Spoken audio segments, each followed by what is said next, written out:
लेकिन वहां पे जब वापस आने लगे तो हमारे 2 एथलीट जो थे वो फ्लाइट से 2 घंटे पहले जब वो गायब हो गए। ये तारड़ साहब, ये क्या हमारे लोग जो एथलीट है जिनका मुस्तकबिल भी है, ये वो लोग भी बाहर जाना चाहते हैं कि उनको कोई पता नहीं है कि वो पाकिस्तान के पासपोर्ट पे आए हैं, सरकारी पासपोर्ट पे आए हैं, कौमी झंडा लेके आए हैं। और ये कभी वो हम सुनते हैं कि वो जहाज जाता है टोरंटो, तो वहां पे जो हमारी एयर होस्टेस स्लिप हो जाती है, कभी कुछ इस तरह की चीजें। तो ये खासकर ये जो कॉमनवेल्थ में हुआ है, आप इसको क्या समझते हैं? ये मॉरल डिग्रेडेशन है सोसाइटी की, मुआशरा इतना मामलात खराब है कि हमारे स्पोर्ट्समैन भी अब स्लिप हो जाते हैं। चीमा साहब, स्पोर्ट्समैन स्लिप होने का ये कोई पहला हादसा नहीं है, ये पहला वाकया नहीं है। अमेरिका में रहते हुए मैंने कई दफा देखा कि आपकी जूनियर टीम, हॉकी की टीम आती थी, आधी आधी टीम ही ये रह जाती थी, क्योंकि मैं खुद अमेरिका में वॉशिंगटन डीसी हूं, मुझे पता होता था। अब मैं यहाँ पे अलमिया बताना चाहता हूं आपको कि इस वक्त, बल्कि मैं आपके पाकिस्तान के फनकारों के नाम नहीं लेना चाहता, कि जो पाकिस्तान से मुसलसल अपने साथ जो टीमें लेकर आते थे, तबलची या म्यूजिशियन या सारे, वो पास पैसे ले लेके लाए जाते थे, उनका प्रोफेशन नहीं होता था। जिनको ह्यूमन स्मगलिंग के इल्जाम में उन पर पाबंदियां लगा दी जा चुकी हैं। हमारे पाकिस्तान के बड़े बड़े नामवर म्यूजिशियन हैं। वो इस तरीके से कि मैं जब डोनाल्ड ट्रंप पीरियड में, जब मैं वॉशिंगटन डीसी में व्हाइट हाउस में काफी करीब था और मेरा स्टेट डिपार्टमेंट के अंदर काफी जाना आना था, तो मैंने कई वहां पे देखी इस तरह लोगों के नाम गर्दिश करते हुए, या जिनके ऊपर बैन 10-10 साल का लग चुका है, सिर्फ इस वजह से कि वो ह्यूमन स्मगलिंग में इन्वॉल्व थे। बहुत बड़े बड़े फनकार। आप यहां तक देखें, ये तो आप कह रहे हैं कि हमारे स्पोर्ट्स एथलीट आए हैं, हमारे तबलीगी जमात के लोग आते थे, जमात बना के पैसे लेकर ह्यूमन स्मगलिंग करते थे। ये एक बड़ा कॉमन सा ये इन्होंने अब्यूज किया, आप उसको कहते हैं। यहाँ पे क्योंकि मैं लीगल मेरा बैकग्राउंड है लॉ के साथ, नौज बिल्ला यहां तक किया जाता है कि यहाँ मस्जिदों में रिलीजियस वीजा जो होते हैं, रिलीजियस टीचर्स, उनको दिया जाता है रिलीजियस वीजा। यहाँ पे कई हमारे पाकिस्तानी दोस्तों ने, अजीजों ने मस्जिदें बनाई, फेक अपार्टमेंटों के अंदर मस्जिदें बनाई लोगों को स्पॉन्सर ग्रीन कार्ड लेके देने के लिए। तो आप बात कर रहे हैं सियासत की, लेकिन मैं एक और बात ये कहना चाहूंगा, सियासतदान भी और हमारे हुक्मरान भी इसी तरह के हैं जिस तरह की अवाम है। कहते हैं कि जिस तरह की अवाम होगी उसी तरह के हुक्मरान उन पर मुसल्लत कर दिए जाएंगे। अब जिस कंट्री के अंदर कोई लॉ एंड ऑर्डर ना हो, कोई मुस्तकबिल ना हो, नौकरियां ना हो, और आपने रीसेंट मिसाल देखी, 250 रुपए पे डॉलर था, 300 की उसकी एक्सपेक्टेशंस थी। आज के हालात देखें, आपका वजीर आजम जो है वो सिर्फ इस्लामाबाद का वजीर आला बन चुका है, उसकी कोई जुरिस्डिक्शन ही नहीं है, उसकी रेट ऑफ गवर्नमेंट ही कोई नहीं है। उसके आसपास परवेज लाई साहब ने स्पीच अगले दिन 14 अगस्त पे जो दी है, उन्होंने कहा राणा सनाउल्लाह तुम फांसी दे देंगे। और ये वही राणा सनाउल्लाह है, आज से 1 महीना पहले इनके घर गया है, इन्होंने खाना पकाया उसके लिए, और ये उस वक्त नून लीग की तरफ से इनको चीफ मिनिस्टर ऑफर करने गया। उसके एक एक अल्फाज मेरे ज़हन में अभी तक वो कानों में बाज गश्त हो रही है कि इन्होंने किस तरीके से पुरतबाक इस्तकबाल किया ऐसी राणा सनाउल्लाह।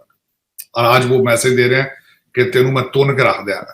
और दूसरा वो और वो देखें कि इस्लामाबाद से बिल्कुल अडियाला जेल जो है वो डिफरेंट टेरिटरी, जिस तरह से डिफरेंट कंट्री। आपके परवेज गिल साहब को मिलने गए हैं वो उनके जो इंटीरियर मिनिस्टर डोगर साहब, कर्नल साहब, तो he is portraying like I am in a different territory, I am in a different country. सूबा सरहद के जो है वो chief minister he behaves like a different country.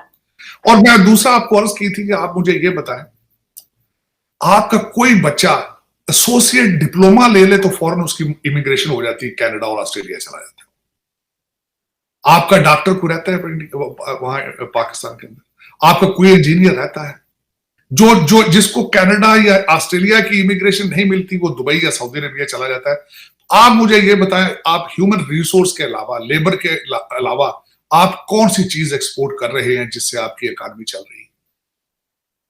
तो ये जो बच्चे यहाँ पे बॉक्सर यहाँ आ गए हैं, ये तो आप शुक्र करें कि ये गेम्स में हिस्सा लेकर गए हैं, मैं एक आर्टिकल अगले दिन पढ़ रहा था कि यूरोप में हमारा एक स्विमर पाकिस्तानी गया है, वो मुकाबले से पहले ही भाग गया था, गायब हो गया। उन्होंने कहा पता नहीं की बनना है। तो ये आप इसकी बात करते हैं, मैं तो मैंने शायद आपके सेगमेंट में कहा था कि मुझे एक डिप्लोमेट ने कहा था कि आपका प्राइम मिनिस्टर ने आखिरी पार्टी सरीना में की थी डिप्लोमेट्स की, तो मुझे प्राइम मिनिस्टर साइड पर जाकर उन्होंने कहा था मेरे बच्चों के वीजे आ रहे हैं एप्लीकेशन, तो वो लगा दें प्लीज। तो आप दरा हकीकत इस वक्त ये है कि मॉरल्स नहीं है, इकोनॉमी कोई नहीं है, डायरेक्शन कोई नहीं है, लीडरशिप कोई नहीं है, डिवीजन है, वो भी झूठ बेस्ड, और उस पर भी कार्ड मजहब का इस्तेमाल हुआ। तो ये आगे वाले दर हकीकत मुझे I am not very hopeful about the future कि पाकिस्तान किसी राइट डायरेक्शन पे जा रहा है, कौन सेव करेगा। कौमों के ऊपर सख्त वक्त आते रहते हैं, लेकिन लीडर्स होते हैं जो उनको इस तरह के हालात से निकाल के बाहर ले आते हैं। लेकिन अफसोस के साथ वैसे कौम मायूस थी पीपल्स पार्टी से और नून लीग से, और ये तीसरा तजर्बा जो पीटीआई का उन्हीं की वजह से किया गया था, लेकिन उन्होंने भी उस्मान बुज़दार टाइप करके काम हमारा वसीम अकरम प्लस लगा के, और उन्होंने भी जो अपने जो नौरतन इकट्ठे किए थे उन्होंने भी मायूस किया कौम को। अब तो इस वक्त द नेशन इज कंप्लीटली डिमोरलाइज्ड। बिल्कुल सही कह रहे हैं, नेशन इज डिमोरलाइज्ड। तार साहब, डिमोरलाइजेशन की बात हो रही है कि पाकिस्तान के जो, बल्कि आपने भी अपने ट्विटर पे ट्वीट की हुई थी, कल मैं देख रहा था कि जो पाकिस्तान के वजीर आजम है वो जो 14 अगस्त की तकरीब में थे, तो वहां पे कोई कल्चरल डांस, शायद उन्होंने नाम कल्चरल डांस था, कल्चरल प्रोग्राम था, लेकिन वहां पे डांस हो रहा था और खवातीन और वो कोई इतना, क्योंकि हमारा मुआशरा आपको पता है जिस तरह का एक कंजर्वेटिव सोसाइटी है, तो लोगों ने ट्विटर पे, सोशल मीडिया पे बड़ी जो है वो प्राइम मिनिस्टर की तनकीद की कि आप 14 अगस्त वाले दिन ये क्या देख रहे हैं, ये तो ऐसे लग रहा है जैसे पता नहीं कोई डांस कंसर्ट है, कोई मुजरा हो रहा है या पता नहीं क्या हो रहा है। तो तार साहब, 14 अगस्त वाले दिन क्या हमारी कल्चरल मिनिस्ट्री को, इंफॉर्मेशन मिनिस्ट्री को इतना भी नहीं पता कि वजीर आजम के सामने आपने किस तरह की चीजें पेश करनी है? एक तरफ कहते हैं हम इस्लामिक स्टेट हैं, दूसरी तरफ इस तरह की चीजें करते हैं। ठीक है, कंसर्ट होने चाहिए, हमारा ये मौकफ है कि कंसर्ट हो, जो अच्छे म्यूजिशियन आए, गाने बजे, सारा कुछ हो, लेकिन इस तरह की जो डीमोरलाइज होना कि जी डांस और मुजरे हो जाएं, और वो भी वजीर आजम के सामने में, आप नहीं समझते ये हमारी इंफॉर्मेशन मिनिस्ट्री की भी अखलाकियात कोई बहुत गिर गई? ये चीमा साहब, मुझे इतराज ये है कि अगर शहबाज शरीफ साहब को इस तरह के डांस देखने का शौक था तो अपने घर पे देख लेते, अपने खर्चे पे देख लेते, और उनको शौकीन, वैसे शौकीन मजाज है वो, और उनको चाहिए था घर में देख लेते। पब्लिक के खर्चे पे करोड़ों रुपए का खर्चा करके, मैं बताना चाहता हूं आपके, जिस मुल्क के फॉरेन रिजर्व $9 बिलियन और जो 90 बिलियन डॉलर जो है उसका वो उसके सर पे खड़ा, 21.3% इन्फ्लेशन रेट हो, अभी कुछ महीने नहीं, कुछ दिन पहले डिफॉल्ट होने से अभी बचा हो, उस कौम का वजीर आजम इस तरह के मुजरे डांस कराता है। और फिर उसके बाद जहां किया गया है उसका नाम है जिना कन्वेंशन सेंटर, चलें छोड़े।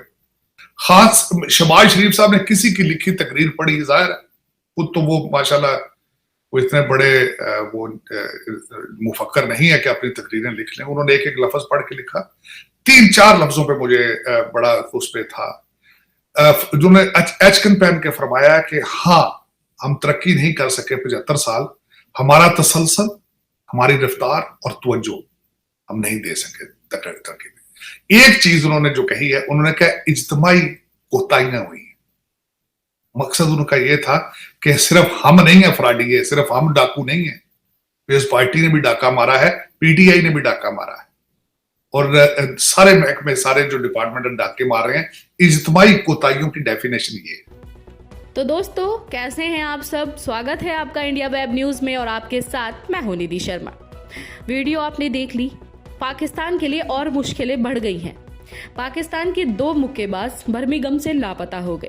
बॉक्सर सुलेमान बलूच और नजरुल्लाह बर्मिंघम से रवाना होने के कुछ देर पहले से लापता बताए जा रहे हैं। अब लापता हुए या खुद चले गए कुछ कहा नहीं जा सकता। पाकिस्तान ओलंपिक संघ के अधिकारियों ने भी उनके लापता होने के बारे में बताया है। ये पाकिस्तान में कोई पहला मामला नहीं है। इससे पहले भी पाकिस्तान के तैराक फैजार अकबर भी हंगरी से लापता हो गए थे। जून में वह फीना वर्ल्ड चैंपियनशिप में हिस्सा लेने गए थे, लेकिन उसके बाद से वह मिसिंग है। उनका अब तक कुछ पता नहीं चल सका है। पाकिस्तानी बॉक्सिंग महासंघ के सचिव नासिर तांग ने दोनों मुक्केबाजों के लापता होने की पुष्टि की है। उन्होंने बताया कि सुलेमान बलूच और नजरुल्लाह इस्लामाबाद रवाना होने से कुछ घंटे पहले गायब हो गए थे। बर्मिंघम कॉमनवेल्थ गेम्स के समापन के बाद जैसे ही खिलाड़ियों के लौटने का समय आया, उस समय वे अपने कमरे में नहीं थे, तभी से वे गायब बताए जा रहे हैं। नासिर तांग ने यह भी बताया कि दोनों बॉक्सरों के पासपोर्ट समेत जो भी इंपॉर्टेंट डॉक्यूमेंट्स थे वो अधिकारियों के पास ही हैं। अब पाकिस्तान ने वेट लिफ्टिंग और जैवलिन थ्रो में 2 गोल्ड समेत कुल 8 पदक कॉमनवेल्थ गेम्स 2022 में जीते हैं। पाकिस्तान के दोनों लापता मुक्केबाज के बारे में अब तक कुछ भी पता नहीं चल सका है। उनके गायब होने के पीछे की क्या वजह है, क्या कारण है, कुछ पता नहीं है। हालांकि एक एंगल उनके नौकरी करने की वजह से रुकने का भी माना जा रहा है। फिलहाल बर्मिंघम पुलिस दोनों मुक्केबाजों की तलाश कर रही है। दोनों बॉक्सर के पासपोर्ट और दूसरे जो भी इंपॉर्टेंट डॉक्यूमेंट्स थे वो अधिकारियों के पास ही बताए जा रहे हैं। तो इस रिपोर्ट में फिलहाल इतना ही। आप हमारे साथ देखते रहिए इंडिया वेब न्यूज।